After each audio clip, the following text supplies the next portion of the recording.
be oversighting over? That's the question.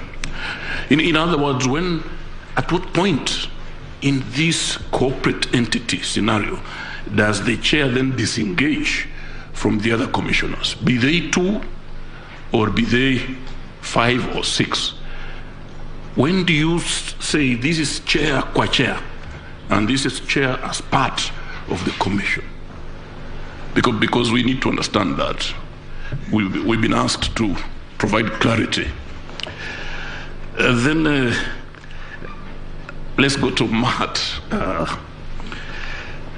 Mahat, there is this story about this Venezuelan, and one of the issues is whether the technology system employed or deployed was penetrated. And you did tell us, again, quite robustly, that there was no such penetration or infiltration or intrusion, or whichever. But you did also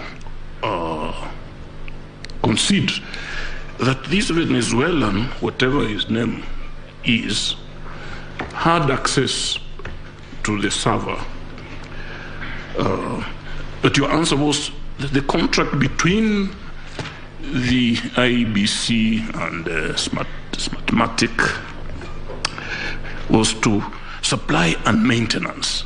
So if I understood you correctly, this Venezuelan was accessing the server as part of the maintenance. So what is this maintenance? What does it entail? What was he doing there? Say he was released and locked out just before the election. So what was he maintaining in that system? Maybe you just want to tell us what maintenance entails as part of that contract agreement.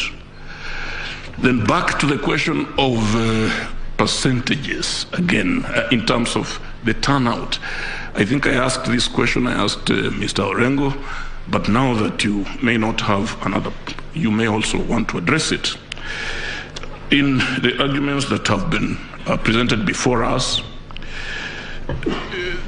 Mr. Chebukati, the chair, first mentioned a 65.4% turnout. And then he did indicate that that was bound to change as results kept streaming in, especially if you took into consideration the number of those who had voted manually and the numbers that had yet to come in from the elders.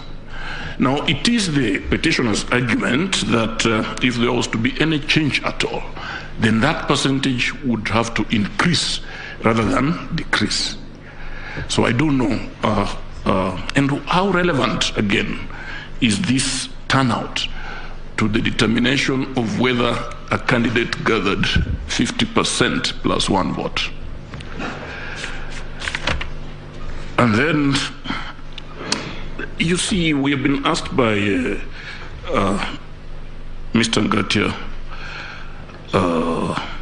who do you believe among these 2 protagonists?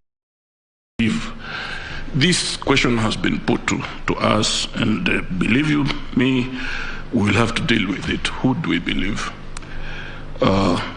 Now, the question of the National Security Advisory Council.